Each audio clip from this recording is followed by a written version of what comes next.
일단 녹음을 5차 몇 차죠 이제?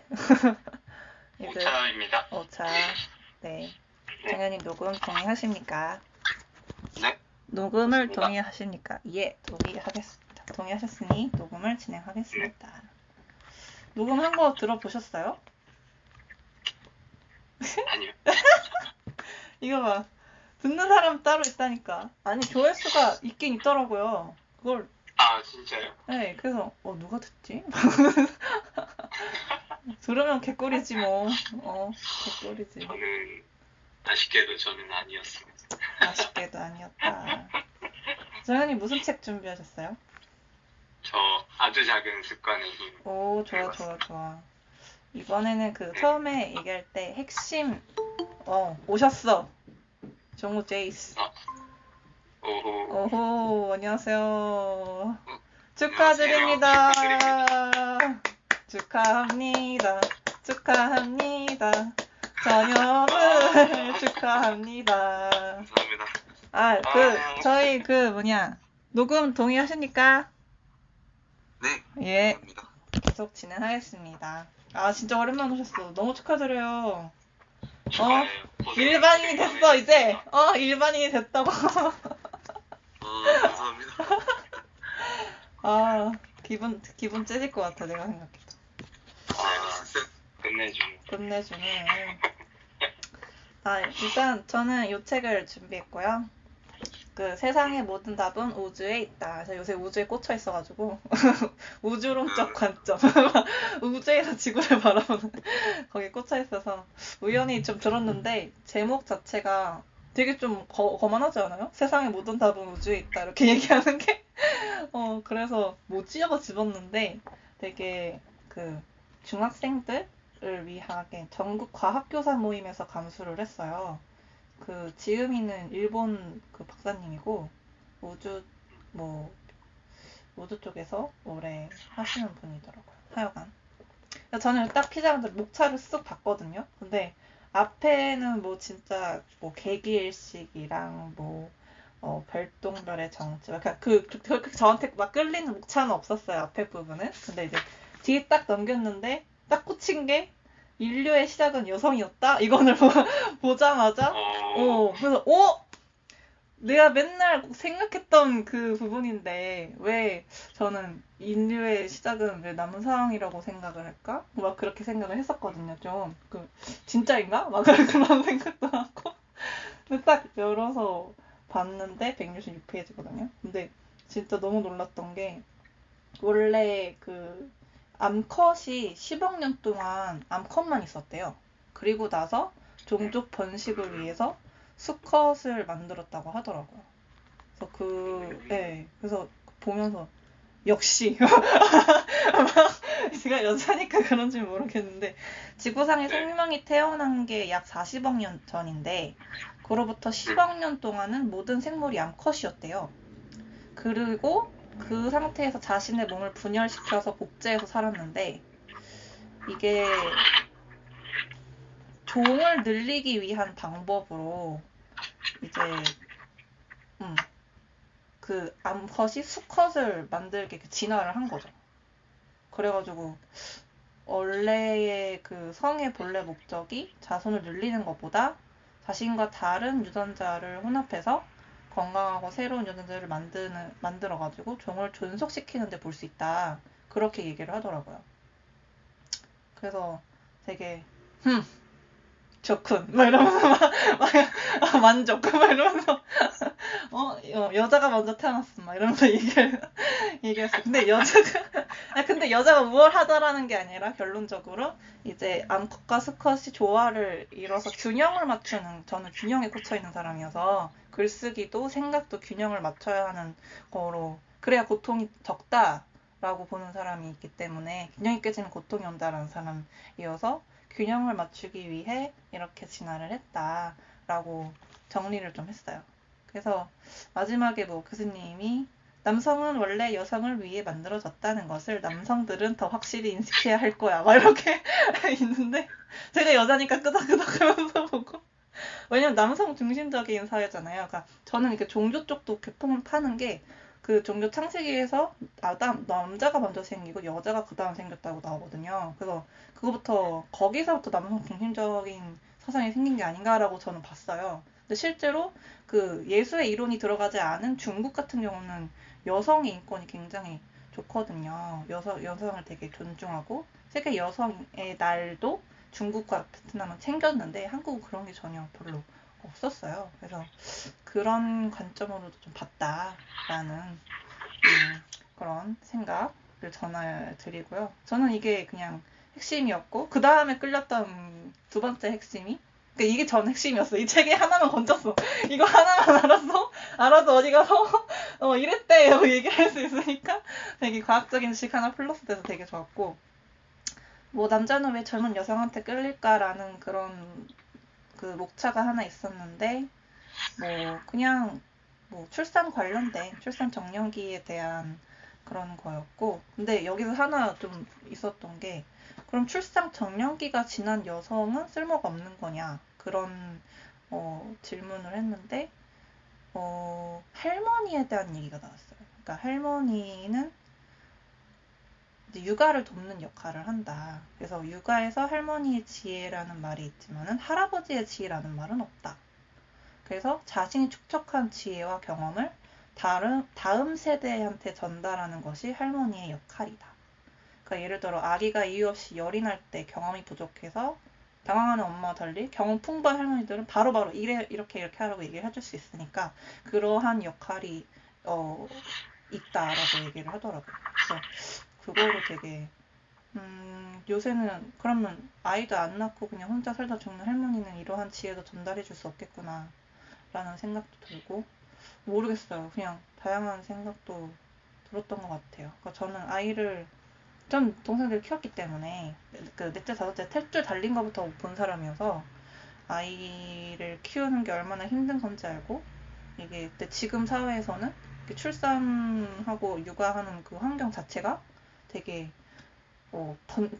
개인한테 되게 몰아져 있기 때문에 진짜 여러 명이서 봐야 되는 건데 특히 아들 키우는 게 되게 힘듭니다. 예, 두 분 아들이시니까 아들 한 명 키우는 게요 딸 3명 키우는 거랑 똑같아요. 예, 진짜 그 정도 강도라고 보시면 됩니다. 예, 그래서 아들도 키우셨나요? 동생? 아들 키운 남동생? 남동생은 없는데 그 친척이 있어요. 그래서 고모가 아들만 둘이 계셨는데 그 정도로 이제 수명이 실제로 진짜 과학적으로 아들 어머니가 수명이 짧아요. 딸 어머니보다. 그렇구나. 네, 그 정도로 여러분이 어머니의 수명을 갉아먹으면서 에너지를 소모하셨다는 그러니까 어머니한테 잘하시라는 그런 얘기를 하고 싶었네요. 네, 괜히 오지랖 전화 한번 해주시고 엄마 사랑한다고. 네. 그럼 뭔 일이 있니? 이렇게 전화 오시겠지. 네, 이렇게 해주시면 되고요. 저는 이 정도까지 하면 될 것 같아요. 이 두 개가 전 핵심이어서 책에서 핵심만 뽑아서 읽고 나머지는 다른 것도 이제 채우면 되는데 이 두 가지가 되게 중요했다. 그죠? 저한테는.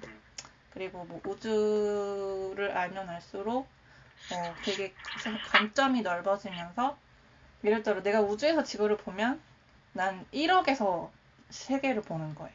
근데 내가 한국에서 그 지구를 보면 나가셨어. 뭐 마음에 안 드신 네트워크가 꺼졌나 봐요.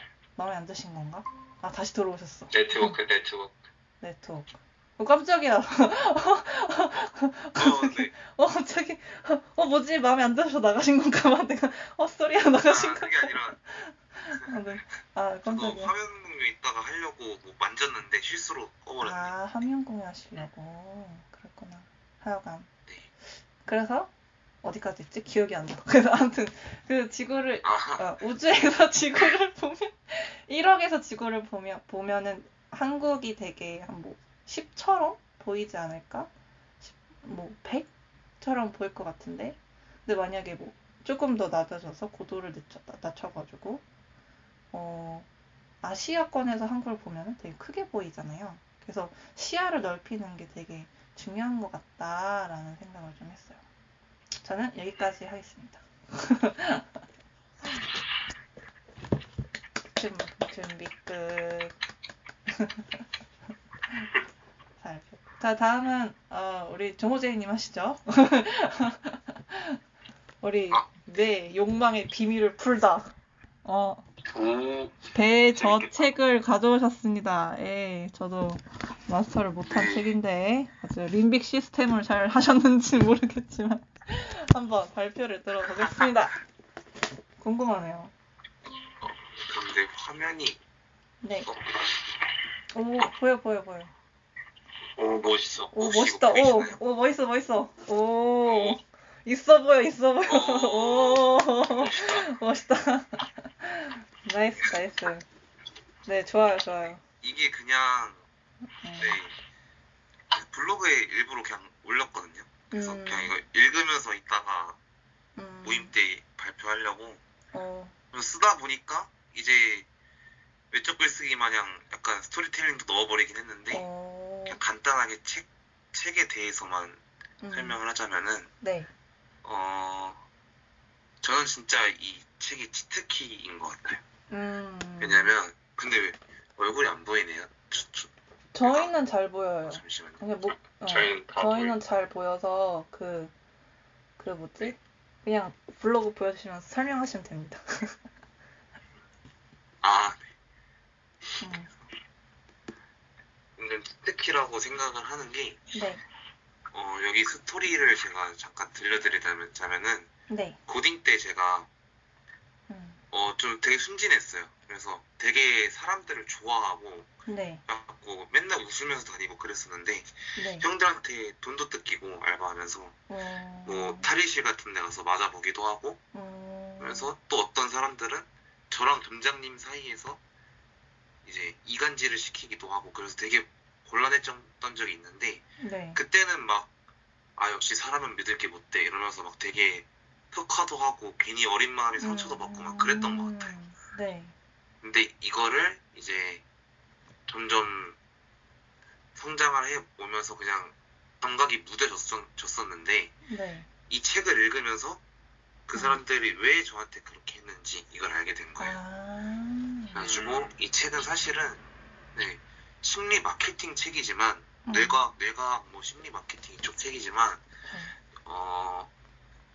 진짜 인간관계 뭐 그냥 모든 부분에서 다 쓰일 수 있는 책이라고 생각을 해서 정말 강추하는 책입니다. 네. 그래서 가져왔습니다. 좋습니다. 그래서 아마 근데 아실 것 같아요. 이거 다들 혹시 읽어보셨나요? 저는 마스터를 못해서 뭔가 맞힐 것 같습니다. 네, 그냥 편하게 핵심 내용이랑 느낀 점이랑 뭐 그런 거 얘기해 주시면 될 것 같아요. 네. 일단 감정 시스템이 이제 3개가 있는데 이 책에서는 네. 자극욕, 지배욕, 균형욕 이렇게 있거든요. 네. 이걸 이제 빅3 감정 시스템이라고 하더라고요. 근데 이제 하나씩 제가 설명을 해드리자면은 네. 자극욕이 높다는 거는 이제 탐색하고 발견하는 거를 되게 좋아하는 성향인 거예요. 네. 이게 진화 심리학 관점에서 봤을 때 네. 우리. 네. 네, 맞아요. 딱 우리예요. 네. 그래서 우리 선조들은 새로운 것들을 되게 맞이해야만 살아남을 수 있었잖아요. 예를 들면은 새로운 영토를 확장을 하고 그래서 막 좀 우리가 살기 괜찮은 환경들을 찾아다니고 새로운 사냥감을 찾고 먹을 걸 찾고 무기를 개발하고 이러면서 탐색하고 발견하고 이런 것들이 진짜 꼭 필요했던 시스템이라고 생각을 해요. 그래서 이게 그때 당시에는 사실 제가 그냥 추측하기로는 그때 당시에는 도파민이었던 것 같아요. 저희가 사냥을 해서 이걸 성취했을 때 이 사냥감을 저희가 먹잇감으로 가져왔을 때 뿜어져 나오는 이 쾌락이라 해야 되나? 어떤 그걸 이제 도파민이랑 비슷한 개념이었을 것 같은데 이게 이제 현대에서는 너무 문제점인 거죠. 과거에는 그런 식으로 진짜 몸으로 움직여서 노력을 해서 도파민을 얻었다면은 지금은 핸드폰을 통해서 바로바로 도파민을 얻을 수 있다 보니까 도파민 중독이 자꾸 나타나는 거고 뭐 그런 생각을 했던 것 같고요. 네. 그 다음에 다음 욕구는 두 번째 욕구가 지배욕인데 쉽게 말해서 약간 지위랑 권위를 되게 중시하는 감정인 것 같아요. 그래서 이걸 설명을 하자면은 일단 인간의 가장 원초적인 본능은 내 유전자를 음, 후대에 최대한 많이 남기자 이거잖아요. 음, 근데 이거를 이제 지배욕이 많은 사람들은 이 부족에서 일단 이 조직 사회에서 우두머리가 돼서 음, 내가 이만큼의 권력과 지위가 되는 사람이다. 이걸 보여주는 식으로 좀 그렇게 된 거예요. 말을 못하네. 아니요. 그래서 네, 이해가 갔습니다. 이해됩니다. 그해돼요. 네. 네. 그래서 그렇게 우두머리가 돼야지 만나고 싶은 여성들과 만나고 그래서 어떻게 보면 번식을 더 잘할 수 있는 진짜 유리한 환경에 가질 수 있었으니까 음, 지배욕도 그렇게 같이 발달을 하게 된 건데 음, 이거는 그래서 남성 쪽에 많이 발달이 되는 것 같아요. 이 남성 아무래도 여성분들은 좀 조심스러운 부분이 있거든요. 왜냐면은 10개월 동안 임신을 하기 때문에 똑같이 유전자를 남겨야 된다는 그 본능은 있지만 막 여러 명의 씨를 받아야 된다 이게 아니라 그냥 안정적이게 나랑 내 뱃속에 있는 아이를 지켜줄 그런 그 정도로 든든한 남자를 좀 되게 보수적이게 잡는 경향이 있는데 지배욕이 높은 사람들은 쉽게 말해서 진짜 모든 여자를 갖고 싶은 거예요. 어떻게 보면은 그냥 씨를 그냥 누려야 되니까 계속. 그래서 아무튼 남자들은 약간 이런 성향들이 발달이 될 수밖에 없었던 것 같고 진화를 하면서. 그래서 잘 나가는 사업가 연예인들이 막 성매매, 불륜 이런 것들로 가끔씩 이렇게 이슈가 될 때가 있잖아요. 전 이게 너무 당연한 그런 것 같아요. 당연한 이치? 왜냐면은 우두머리 성향이 있고 지배욕이 높은 사람들이 아무래도 사업가랑 연예인들을 하는 거거든요. 그런 선택을 하는 거거든요. 내가 지위적으로 어디 올라가고 싶어하는 그런 마음들이 있다 보니까 그래서 그런 사람들은 성욕이 높을 수밖에 없어요. 제가 말했듯이 우두머리가 돼서 네, 그 씨를 뿌려야 되기 때문에 그래서 여기서 이제 저에 대한 반성은 아닌데 좀 내적으로 생각을 하는 거죠. 왜냐면 저도 지배욕이 높은 사람이고 자극력도 높고 하다 보니까 저도 이런 부분에서 조심을 해야겠다라고 미리 좀 생각을 하는 거고. 그래서 지배욕이 높은 사람들은 네 이렇게 자동차 같은 경우에 또 그냥 굴러가기만 하면 되지라고 생각을 하는 사람들이 있는 반면에 프리미엄 자동차를 사야 되는 사람들이 있잖아요. 그렇죠. 이런 분들이 다 지배욕이 높은 사람들인데 탑푸어들이 그래서 남자들이 더 많은 것도 그런 이유인 것 같아요. 그냥 남자들은 다 네, 지배욕은 상대적으로 비율을 따지자면 남자들한테 더 많이 나타나는데 그렇다 보니까 차를 통해서 자기 지위를 높이려고 이런 심리가 있어서 무리하게 계속 차를 업그레이드를 시키는 거죠. 그래서 여자 카푸어는 좀 많이 못 본 것 같은데 있긴 있지만 많이 못 본 것 같은데 남자 카푸어가 훨씬 많다. 그래서 네 이런 식으로 혼자 생각을 했었던 것 같고 다음은 균형욕이에요. 나다. 균형욕은 이제 여자분들한테 네 되게 많이 나타나는데 보통 여성분들의 비율이 높은데 제가 아까부터 말했듯이 안전하게 임신을 해서 10개월 동안 잘 보존을 해야 되고 잘 뭐랄까 데리고 있어야 되고 뭐랄까 그렇다 보니까 모든 게 보수적으로 자꾸 잡힐 수밖에 없는 것 같아요. 안정적으로 균형적으로. 그래서 그런 식으로 여자는 진화를 많이 해왔던 것 같고 저는 사실 이 균형력이 높은 사람들을 되게 좋게 생각해요. 왜냐면은 이 균형력이 높은 사람들의 뭐랄까 공통점을 제가 분석을 해봤거든요. 왜냐면 일을 하면서 균형력이 높은 사람들을 많이 봤는데 네. 일단 사회적인 성공에 관심이 없어요.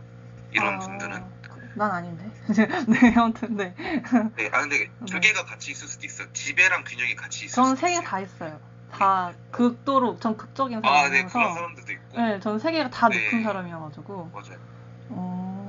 네, 맞아요. 그런 네, 분들도 맞아요. 있고 한데 어쨌든 약간 균형욕만 좀 되게 발달돼 있는 사람들을 보자면 있죠. 네. 있어요. 네, 성공에 관심이 없고 근데 주변 사람들을 되게 잘 챙겨. 되게 돌보는 그런 것들이 발달돼 있는 성격이거든요. 공무원 같은. 꼼꼼하고. 공무원 같은. 네. 네.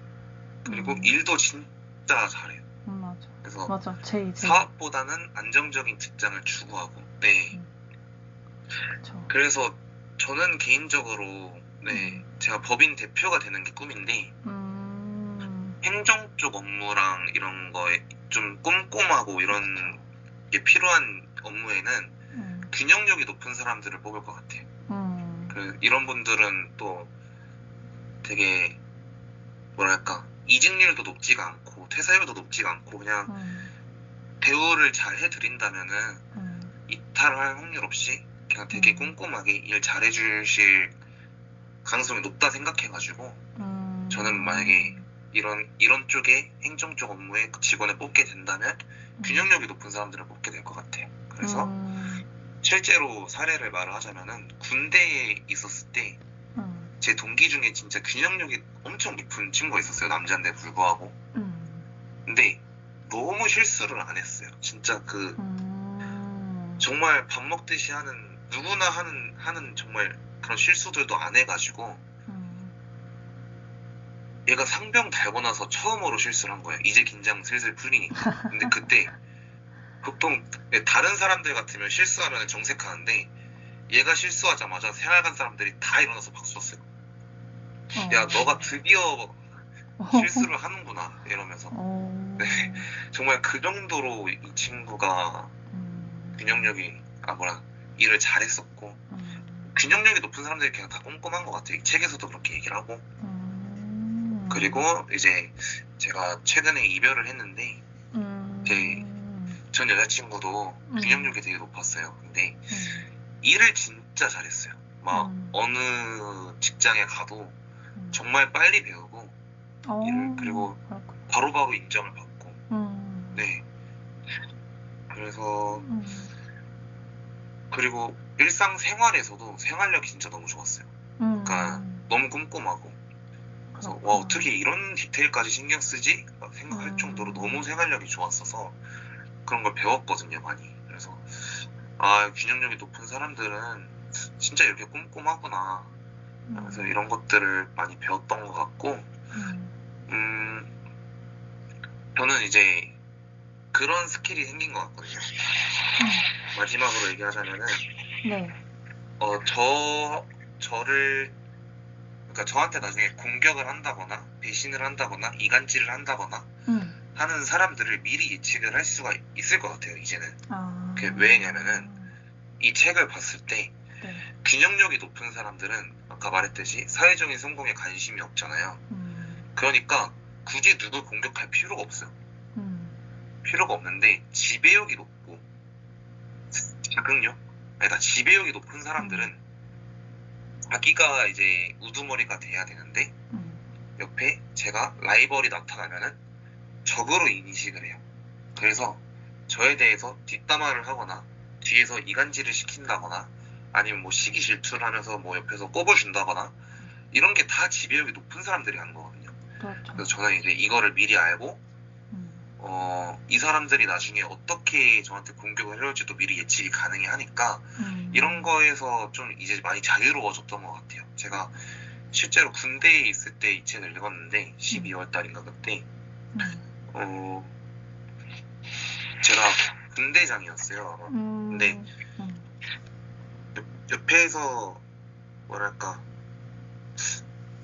대건이 약간 저한테 도전을 한다 해야 되나?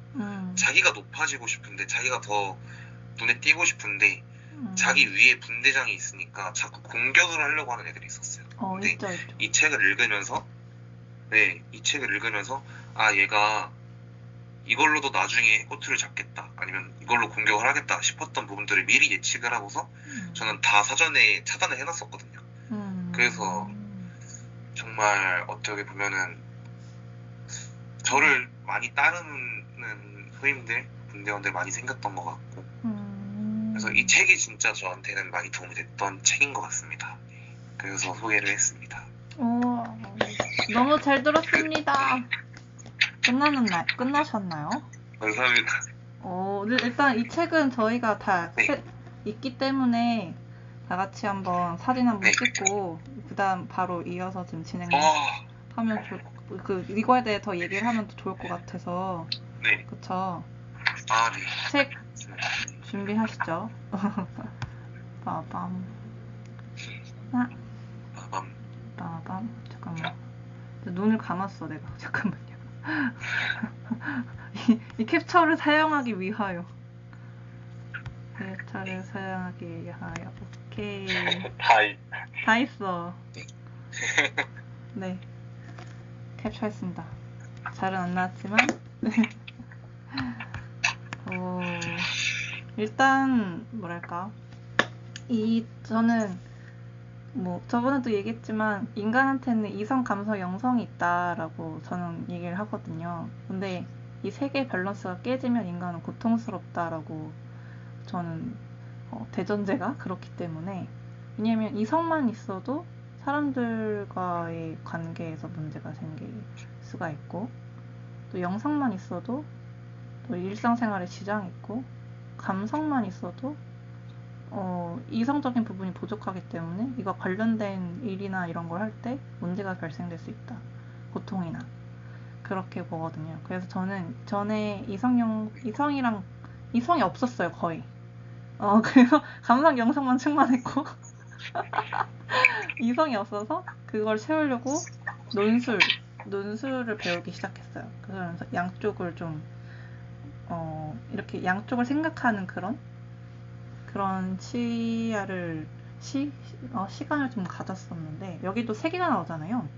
자극욕, 지배욕, 균형욕. 근데 저는 이 세 개도 균형이 필요하다고 생각을 했어요.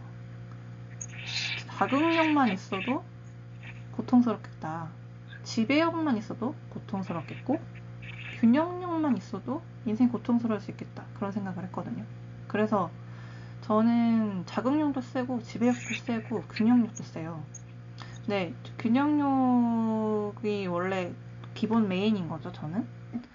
기본 메인이었고, 이제 인생 살면서 이제 저는 생존을 하려다 보니 자극욕도 생겼고, 왜냐면 새로운 걸 배우고 해야지 생존을 할 수가 있으니까.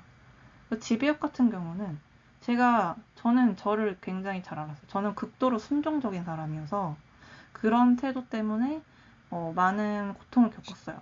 그래서 이제 극도로 순종적이기 때문에 극도로 지배적인 것도 키운 거예요. 그 밸런스를 맞췄어요.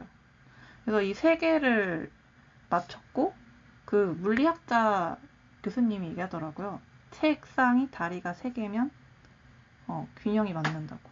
4개이면 하나가 빠지면 무너지는데 3개인 경우에는 그때가 제일 안정적인 그 다리라고 하더라고요. 2개도 안 되고 3개. 그래서 나중에 팀빌딩도 3명으로 하면 좋겠다, 최소.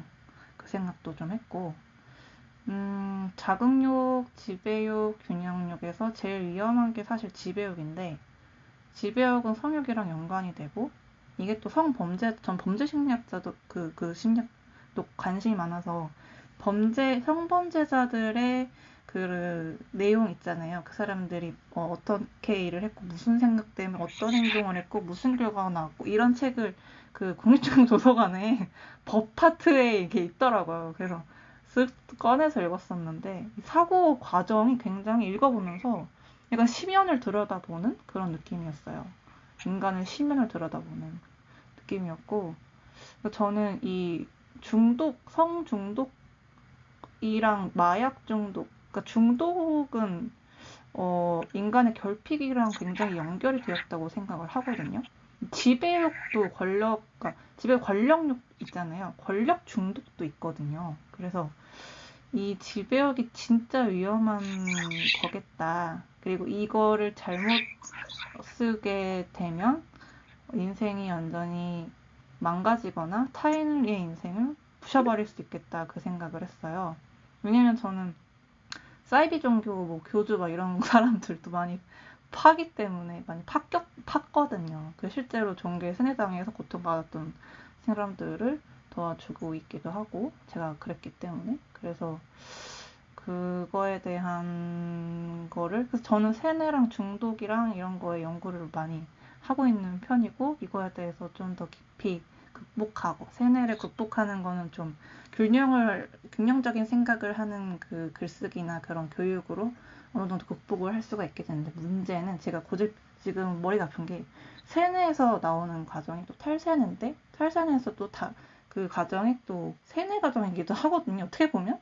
근데 문제는 그러니까 세뇌에서 탈세뇌는 또 세뇌 과정을 거치는데 그 다음에 이제 균형적인 사고를 하는 방식으로 이렇게 시스템을 제가 그렇게 해왔어요. 그렇게 연구를 했고 그걸 좀 적용을 하고 있는데 문제는 이 세뇌가 중독이랑 연결이 돼 있더라고요.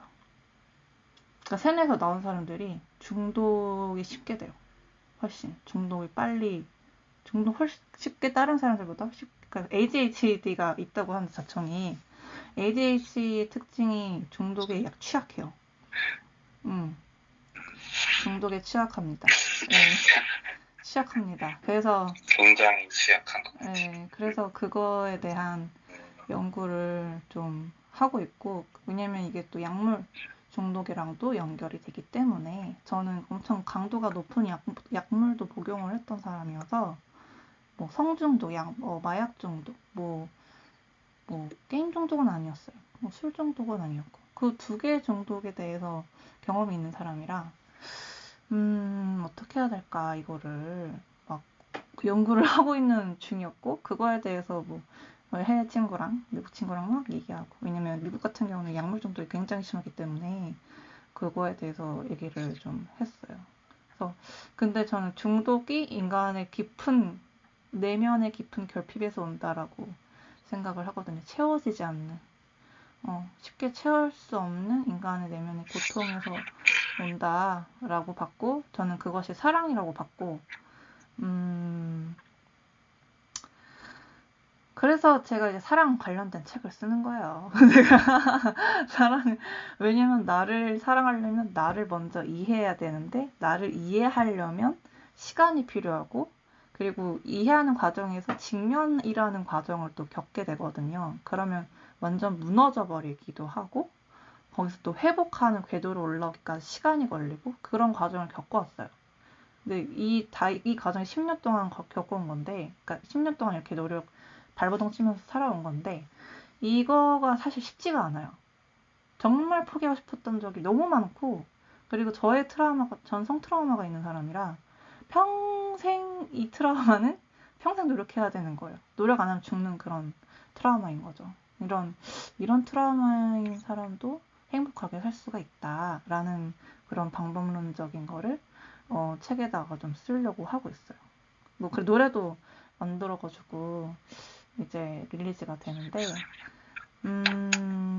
한동대학교 좋아요. 중독 콜스. 그래서 저는 그 약물 복용 같은 경우도 그 대학병원에서 그 복용 그 향정신성 그거를 받은 거라 뭐 일반 그런 나쁜 마약이 아니라 그 마약 왜냐면 우리가 출산을 할 때도 마약성 약물을 써야 왜냐면 너무 고통스럽기 때문에 극도의 고통은 강력한 고통, 강력한 약이 필요하거든요. 그러니까 그걸 마약이라고 마약성이라고 부르는 거예요. 그래서 제가 약에도 관심이 많아가지고 집에 약이 좀 많이 있습니다. 하나 네, 막 모아보기도 하고. 근데 현재 지금 약 주는 시스템도 되게 문제가 많다. 어떻게 한 달치를 주거든요. 근데 그거 다 먹어서 죽는 사람도 있을 것 같은데 저는 괜찮지만 그렇지 않은 사람도 많다고 들어서 이게 좀 약에 대한 그런 체계 시스템이 좀 많이 마련되어야겠다라는 생각도 좀 했고 일단 이 책을 뭐 자청이 뭐 칭찬을 하고 그렇지만 자청도 자기는 균형력이 없는 인간이라서 자청도 고통을 겪고 있다라고 보고 있는 거고 이 세 개의 균형을 맞추는 방법을 좀 더 연구를 하면 좋지 않을까. 일단 균형력 같은 경우는 글쓰기 양쪽 그 비판적 글쓰기 기자처럼 그렇게 쓰면서 좀 생각 이성을 좀 키우면 좋을 것 같고 저는 그 균형력이 이성이라고 봤어요.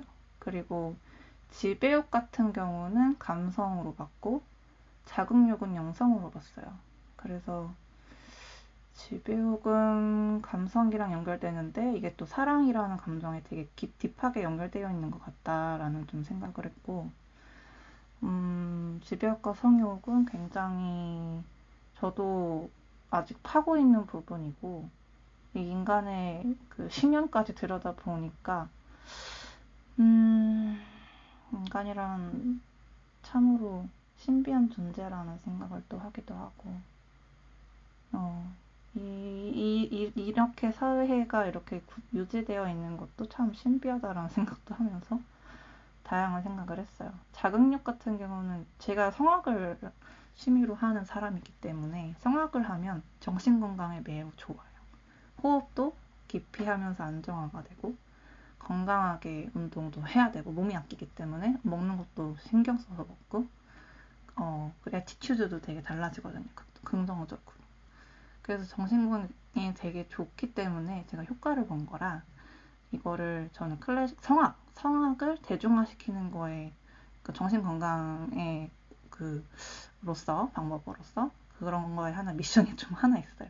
그런 여러 가지 의미에서 닮은 그런 음악을 하나 지금 만들어가지고 뭐 오늘 연습을 좀 했는데 막 중간에 울기도 해서 이거 올려야 되나 말아야 되나 했는데 기록을 하는 게 좋다라고 오늘 또 미팅을 했어가지고 오후에 게임 관련된 미팅을 좀 했거든요. 그래서 기록을 하는 게 중요한 것 같다라는 생각을 했어요. 인간은 망각의 동물이니까 기록을 해서 내가 이전에 어떻게 살았고 뭐 무슨 생각을 했고 뭘 했고 이거를 계속 끊임없이 기록하는 것이 인생에 굉장히 도움이 되고 그게 중요하다고 생각을 했거든요. 저는 이런 노트 같은 게 되게 여러 개 많아요. 그래서 이럴 때 막 보면서 막 쓰거든요. 그래서 이러면서 내면 정리도 해왔던 사람인데 블로그를 그리고 나서 이제 블로그를 자청 글쓰기 하면서 시작한 거예요. 그러니까 이전부터 이런 걸 해왔던 사람이에요. 그래서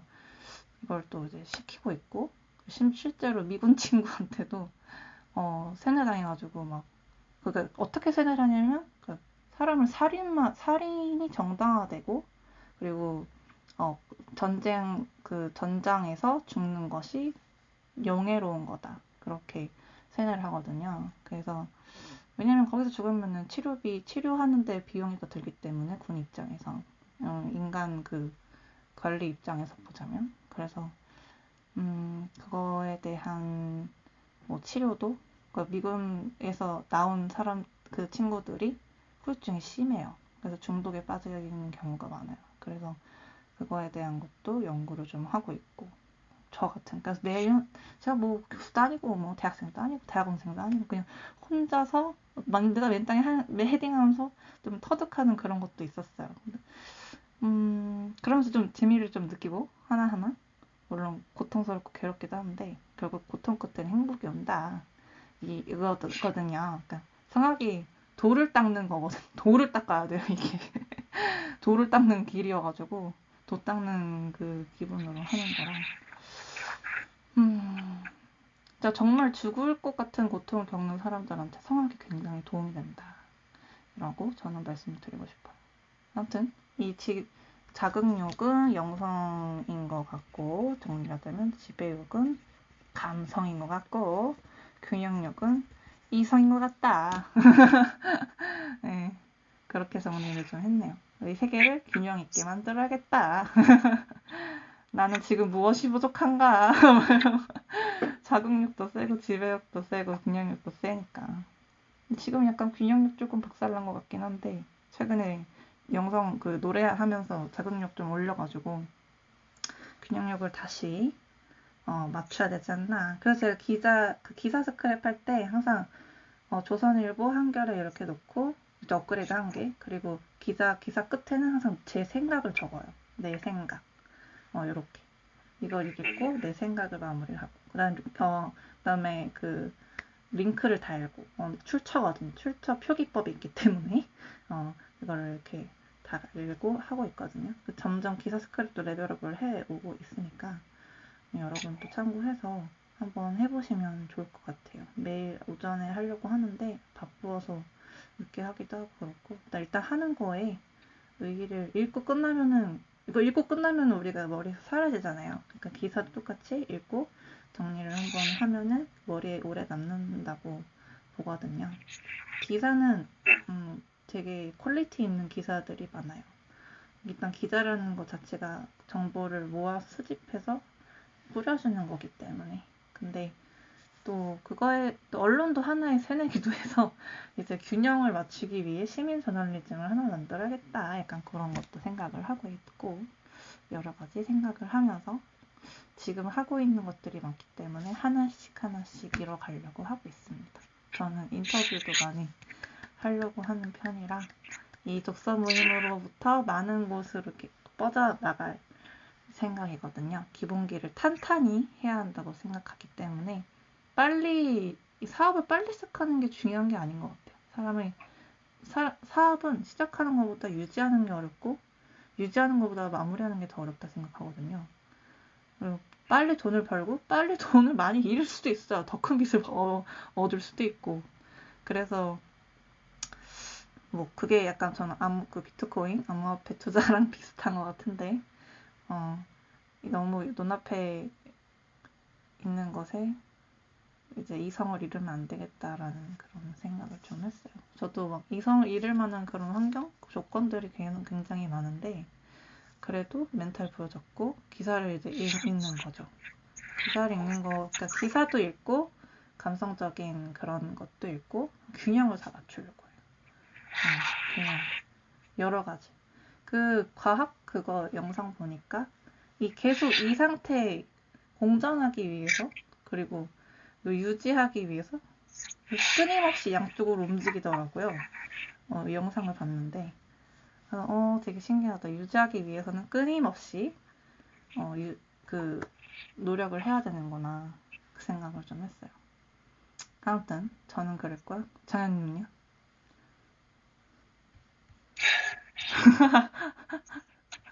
저는 책? 네, 책으로. 네. 얘기하자면 오늘은 아주 작은 습관의 힘에 대해서 얘기해보려고 합니다. 네. 네. 이게 전에 한번 읽었었는데 사실 오늘 이제 독서 모임 하기 전에 다시 한번 복습을 하고 얘기를 하려고 하는데 진짜 좋아요. 무조건 사세요. 진짜 이거 아마존 베스트셀러 1위였다고 했던 것 같은데, 네. 사실 처음에는 이 책을 습관의 디테일이라는 책을 읽고 나서 이 책을 집어들었을 때 되게 설명이 조금 지루하게 되어 있다라는 느낌을 받았어요. 그 이전 책이 조금 더 쉬웠거든요. 근데 그 책도 효과적이지만 이 책이 습관을 잡는 데 굉장히 도움이 많이 된다라는 생각을 했던 게, 실제로 제가 예전부터 자기 개발에 관심이 많아서 막 새벽 4시 반에 일어나 보겠다라는 그런 결심을 많이 한 적이 있었어요. 근데 매번 실패했는데 이 책을 읽고 나서 성공했어요. 한 달 동안 유지를 했던 것 같아요. 지금은 다시 새벽 4시 반에 일어나는 거를 조금 우선순위가 밀려서 안 하고 있긴 한데, 그래도 1월 한 달 동안 이만큼 X 표시한 게 다 성공한 거였어요. 대박. 새벽 4시 반에 일어나기. 그래서 내가 어떻게 이걸 할 수 있었지라고 생각했는데 이 책이 도움이 굉장히 많이 된 것 같아요. 이 책의 가장 큰 좀 핵심 같은 거는 두 가지인 것 같아요. 우선 하나가 정체성이에요. 정체성, 그 역행자에도 나오죠. 네. 정체성이라는 것과 네. 그 다음은 이제 정체성이 살짝 전술이라면 좋은 습관을 만드는 4가지 법칙이 있는데 그거는 살짝 전술, 전략 같은 느낌이에요. 그러니까 전술은 되게 큰 틀을 잡아놓는 느낌이고 전략은 실행 가능한 그런 방법들인 것 같아요. 그래서 전술은 정체성을 바꾼다. 나의 정체성을. 그 전략은 4가지 법칙. 분명하게 만들고 매력적으로 만들고 하기 쉽게 만들고 만족스럽게 만든다. 라는 4가지 법칙을 알려줘요. 네. 그래서 이것들을 저는 어떻게 이제 새벽 4시 반에 일어나는 거에 적용을 했냐면 네. 정체성부터 바꿨어요. 나는 새벽 4시 반에 일어나는 사람이고 나는 성공하는 사람이다. 나는 성공할 사람이다. 성공한 사람들은 네. 새벽 4시 반에 일어나서 혹은 5시에 일찍 일어나서 하루를 맞이한다. 그러니까 나도 새벽 4시 반에 일어나는 사람이다. 라고 우선 세뇌를 했어요. 자기 세뇌를 했네. 네. 네. 자기 전에도 제 스스로 그걸 계속 반복하면서 저 스스로를 세뇌시키고 그러고 잠들었어요. 잠들고 일어났을 때 매력적으로 만들어라라는 게 어떤 걸 사용했는지 모르겠는데 이제 매력적으로 만들기가 그거였던 것 같아요. 그 새벽 4시 반에 인증하는 방이 있어요. 카카오톡 오픈 채팅에. 그래서 이제 거기서 인증을 할 수 있어요.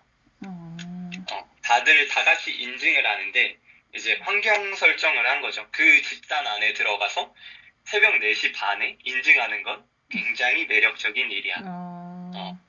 그렇게 해서 그거를 좀 매력적인 일로 만들었던 것 같아요. 새벽 4시 반에 인증하면 나는 정말 그 집단 안에서 멋있는 사람이야. 인정을 받을 수 있다.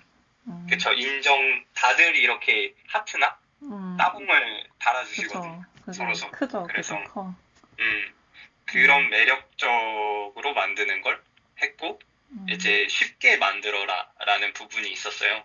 근데 사실 새벽 4시 반에 일어나는 이유를 다들 만들라고 하잖아요. 네. 아니면은 금방 그만둔다고.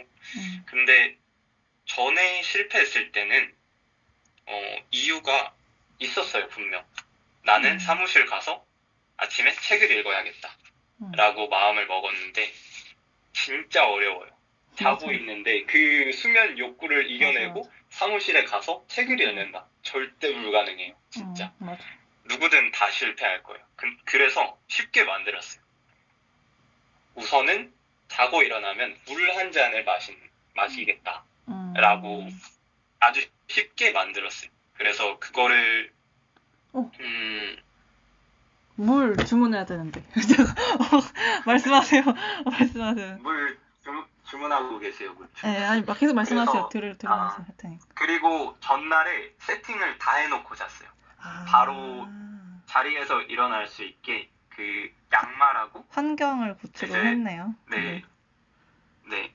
시리얼하고 우유하고 다 갖다 놓고 그렇게 이제 전날 이제 아침에 해야 할 것들을 싹 다 세팅을 해놓고 일어나면 물 한 잔 마시고 가볍게 스트레칭을 하고 그리고 시리얼을 먹는 것까지가 저의 목표였어요. 그러니까 정말 초기에는 그냥 물 한 잔 마시기가 목표였어요. 그거 이상하면 나는 오늘 할 일 다 한 거다. 나 존나 잘한 거다.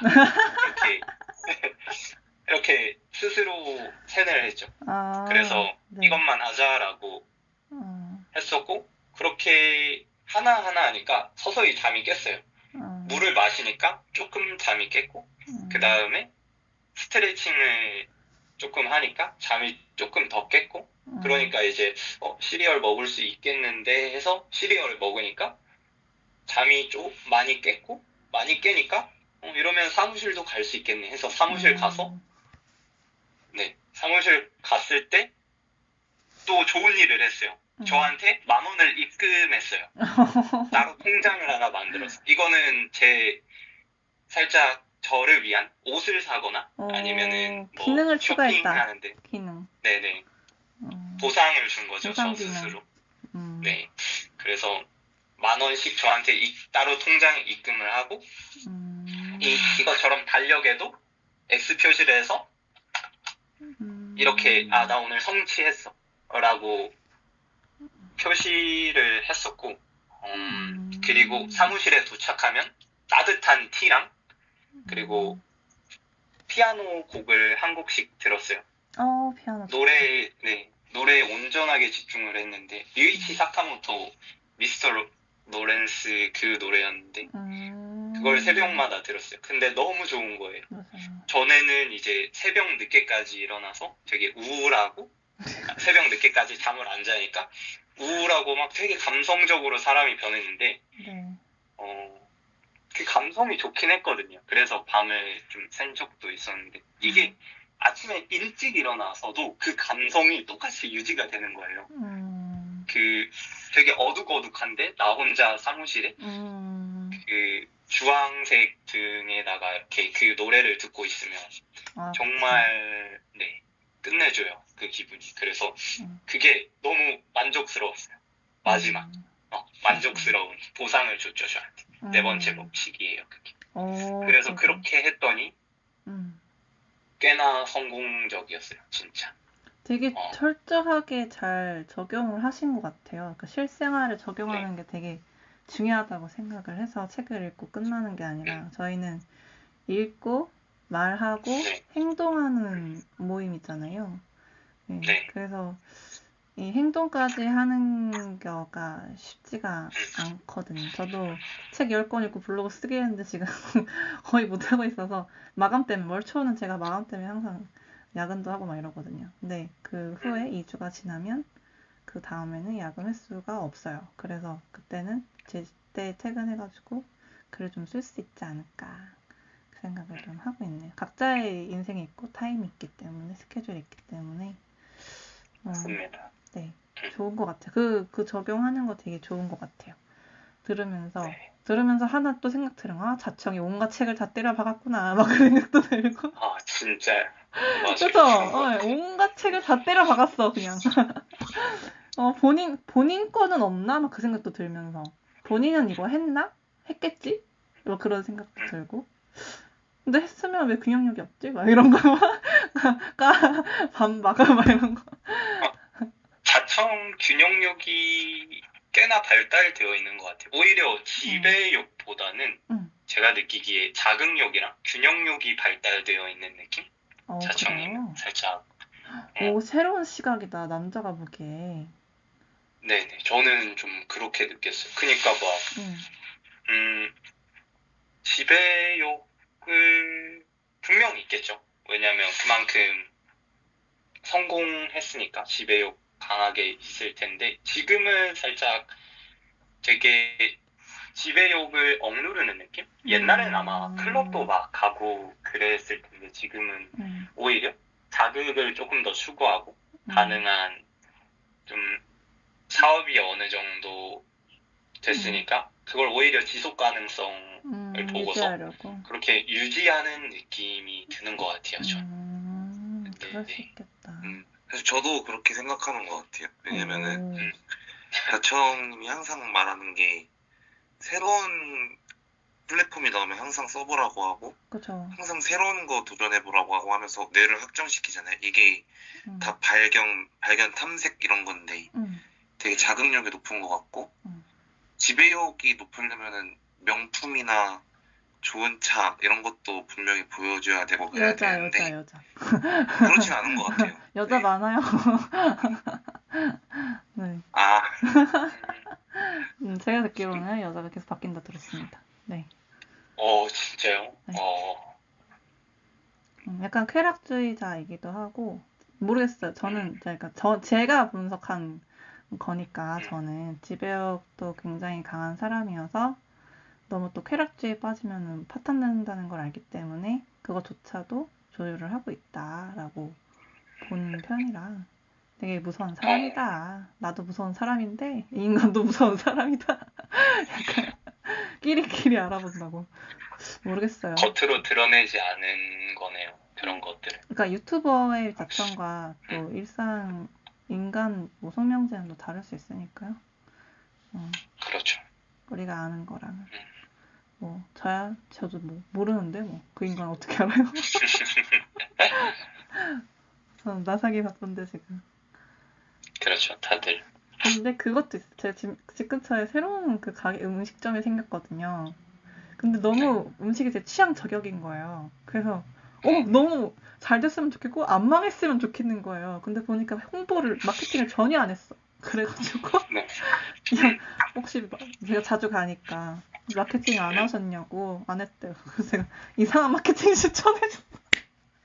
사장님 이거 보시라고 막 망하면 안 된다고 막 그런 생각 들더라고요. 아 내가 마케팅 배워서 이런 거 공짜로 좀 해주면 좋겠다. 진짜 맛집은 망하지 않게 알려지지 않아서 망한 그런 데도 있으니까 그런 생각도 들었고 뭐 여러 가지로 극장한테 좋은 영향을 받으려고 하는 편이고 근데 인간은 제가 말했다시피 불완전하기 때문에 항상 신격화해서도 안 되고 신이 돼서도 안 되고 그렇죠. 네, 그거를 저는 항상 견제하고 전제하고 있기 때문에 지켜보고 있는 저는 사람을 좀 오래 보는 편이어가지고 최소 3년에서 4년 4년 정도 3년에서 4년을 보는 편. 네. 앞으로 어떻게 될지 궁금하고요. 저도 제 자신도 궁금하고 여러분도 너무 궁금합니다. 우리 나중에 4년 후에 어떤 모습일지 2월 29일은 4년에 한 번씩 오잖아요. 2월 29일. 그러네요. 오. 제가 그때 2월 29일 날에 글을 썼거든요, 블로그에. 여러분도 2월 29일, 2028년 2월 29일 4년 후에 어떤 모습일지 한번 생각해 보셨으면 상상? 이런 거? 시각화 해보셨으면 좋겠어요. 전 4년 단위로 보는 편이라. 재밌다. 어땠나요? 저 오늘은 조금 일찍 가봐야 네, 저도 이제 4분이 남아가지고 이제 벤츠 멋있습니다. 누가 지배력 강한 거 모를까봐 역시 벤츠를 끌겠다고. 근데 저는 4년 후는 모르겠는데 저는 일단 나중에 전 롤스로이스랑 벤틀리를 타는 게 지배력의 끝판왕. 다들 멋있다. 클래식카 막 이런 거. 아무튼 너무 좋았고 4분 후에 종료가 되는데요. 일단 정현님은 지금 마무리 하시고 들어가 보시면 될 것 같고 정호재님도 저희도 마무리 하는데 아까 사진 찍었지만 저희 이거 한번 하고 갈까요? 한 번 더 찍고 갈게요. 자, 한 번 더. 하나, 둘, 셋. 좋아요. 수고하셨습니다. 수고하셨습니다. 다음 주세요. 안녕하세요. 블로그에 이번 올리기 정리 저도 할 테니까 파이팅. 파이팅. 파이팅. 네, 파이팅.